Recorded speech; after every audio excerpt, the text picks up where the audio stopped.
വെറും 2 ദിവസങ്ങൾ തിയേറ്ററുകളിൽ പിന്നിട്ടപ്പോൾ 16 കോടി രൂപയ്ക്ക് മുകളിൽ വേൾഡ് വൈഡ് കളക്ഷൻ കടന്നിരിക്കുകയാണല്ലോ.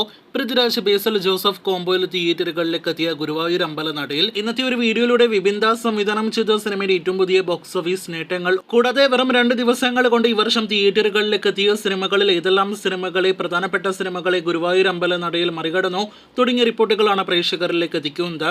വെറും 2 ദിവസങ്ങൾ കൊണ്ട് 16 കോടി രൂപയ്ക്ക് മുകളിൽ വേൾഡ് വൈഡ് കളക്ഷൻ കടന്ന സിനിമ ആദ്യ ദിവസത്തെ കളക്ഷൻ കൊണ്ട് മാത്രം ഈ വർഷം നേരത്തെ വിഷു ഇത് റിലീസായിട്ട് തിയേറ്ററുകളിലേക്ക് എത്തിയ ഉണ്ണി മുകുന്ദന്റെ ജയ് ഗണേഷ് എന്ന സിനിമയുടെ ഫൈനൽ കളക്ഷൻ മറികടന്നിരിക്കുകയാണ്. 5 കോടിയായിരുന്നു സിനിമയുടെ ഫൈനൽ വേൾഡ് വൈഡ് കളക്ഷൻ. ടൊവിനോട് ഈ വർഷത്തെ പോസിറ്റീവ് അഭിപ്രായങ്ങൾ ലഭ്യമായ സിനിമയാണല്ലോ.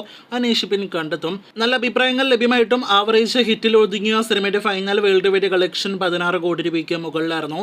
ഇപ്പോഴത്തെ ആ ഇൻവെസ്റ്റിഗേഷൻ ത്രില്ലർ സിനിമയുടെ ഫൈനൽ കളക്ഷൻ ഗുരുവായൂർ അമ്പലനടയിൽ വെറും 2 ദിവസങ്ങൾ കൊണ്ട് മറികടന്നിരിക്കുകയാണ്. പൃഥ്വിരാജിന്റെ ഫാമിലി കോമഡി എന്റർടൈനർ സിനിമയാണല്ലോ ഗുരുവായൂർ അമ്പലനടയിൽ. അതുപോലെ ഈ വർഷം തിയേറ്ററുകളിലേക്ക് എത്തിയ ദിലീപിന്റെ ഫാമിലി കോമഡി എന്റർടൈനർ സിനിമ കൂടിയായിരുന്നു പവി കെയർ ടേക്കർ.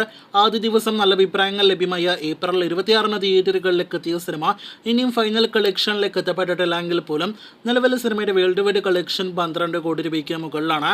ഇപ്പോഴത്തെ ആ കളക്ഷനും വെറും 2 ദിവസത്തെ കളക്ഷൻ കൊണ്ട് ഗുരുവായൂർ അമ്പലനടയിൽ മറികടന്നിരിക്കുകയാണ്.